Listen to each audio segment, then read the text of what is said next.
Hey, thank you, Steve. Heart and soul for sure. After last year, I think I lost my voice for about 6 months after last season's 14-1 run. We had a lot of fun. Well, they gave you a lot last year, which I want to get to Jed and Jed Fish and what he has done. To have the turnover in roster and to have a short window and runway to do it, what kind of job has he done to get them to this point?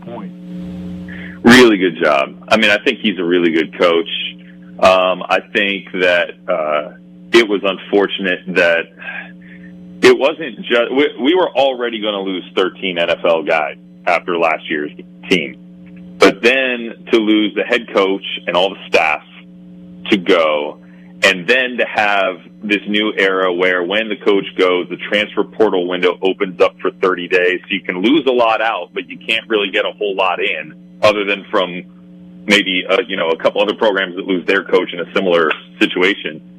It was really hard. Like, it was really hard getting through spring ball. I think we had like 7 or 8 offensive linemen. We didn't even have it too deep. And what he did, trying to galvanize the support of not only just putting a roster together, but doing it for a transition into the Big Ten Conference with more travel, with, against programs with bigger budgets, more resources, crossing time zones, all this stuff. This has been a very difficult transition. Yeah. And, here we are, 5-4, bowl eligibility kind of still hanging out there as a thing that we could get. And really, I think we really got straight up beat in 2 games this year. There were 2 other games where you got a lot of self-inflicted wounds from a young football team against Washington State and Rutgers that cost Washington those games. Yep. Where they outgained Washington State by 100 and won the turnover margin and still lost the game. That was the first time in 15 years they lost a game under those conditions. And then they outgained Rutgers by 222 and still lose the game. It was only the second time in Husky history that's ever happened. So, they've played well. Now it's just about, can this young team kind of come together? And I think once he has a chance to, recruit his own guys, get in the transfer portal, fill some of the holes, and have multiple portals to do that with, I think Washington will be really good next year. But it's about trying to lay that foundation this year and finish this year strong. That's what's still hanging out there for Washington over the last 3 games. Tony, the player that Jack Ham and I keep talking, and we've talked about him for maybe 6-7 weeks now. Almost every week he and I have just in conversation brought him up. That's Jonah Coleman. What kind of running back has he developed into for this team? Yeah, super good. I mean, just a bowling ball of a body, really strong. The first time that I saw Jonah Coleman run was in our indoor practice facility in the spring, and he kind of takes off up the right sideline after catching a swing pass out of the backfield. He turns on the jets, and I was impressed not only that I saw how fast he ran by, but also that I felt the ground shaking underneath me when he ran by. Because at 230, 235, with the kind of strength and the power that he has, and then his ability to still be elusive with that weight, his jump cut is dynamic. You saw it on the 19-yard touchdown run last week against USC. Yep.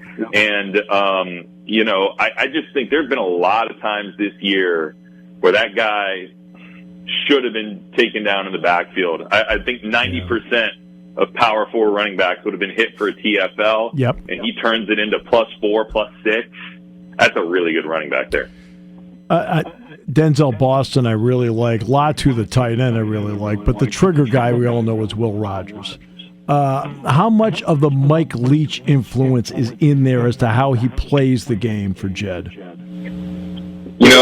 I would say that's probably been the only thing that has been a difficulty for Will. I mean, he's got all the experience. Yeah. He's, a great leader, a great kid. Locker room is totally rallied around him. Right. But just a lifer going out of the shotgun, now being asked to go under center, the way that he kind of has to turn his back on play action and just other things like that, that's been kind of an adjustment for him. Less time being able to, read the field and the defense. That's kind of been hard. We've seen a handful of botched snaps between center quarterback exchange.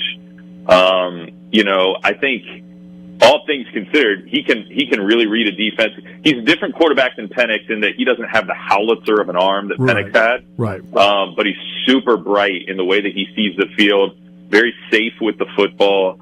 I think the other challenge for Will is he's not the most fleet-of-foot quarterback, and it is a young offensive line that has just been cobbled together.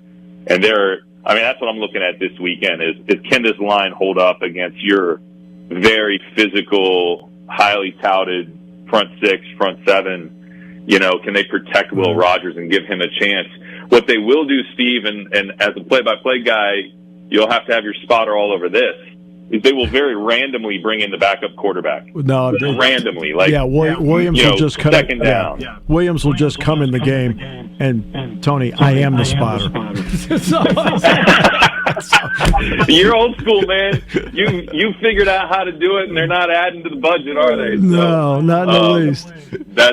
But Williams is dynamic. He's got a lot of talent and a really good runner. They call him the face of the future of Husky football. Yeah. True freshman quarterback that has a lot of moxie.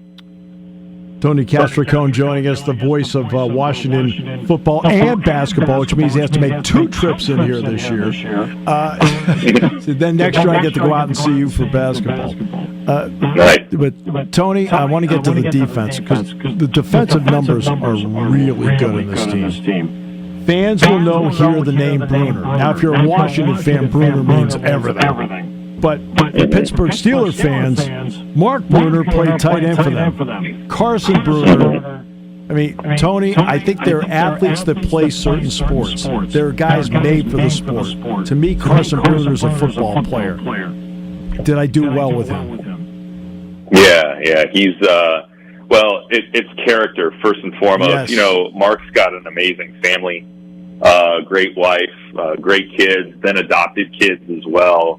They've been foster parents. Mark is beloved here in Seattle, and he still works for the Steelers, I think, as a scout. Yes, he does. And his son Carson is just a class act, and I think not only a great leader on the inside of the defense, but he's been playing through pain all year. Separated his shoulder against Washington State, and just has not been 100% all year. And yet, week after Washington State, he's out there full extension on an interception against Northwestern. Of course, he had 2 picks against SC last weekend. Also led the team with 12 tackles. He was a Big Ten Defensive Player of the Week.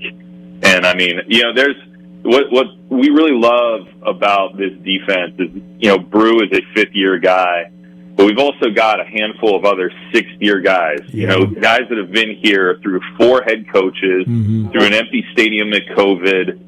Guys that are just like the identity of this football team. Cam Fibic-Ulanen is one at safety.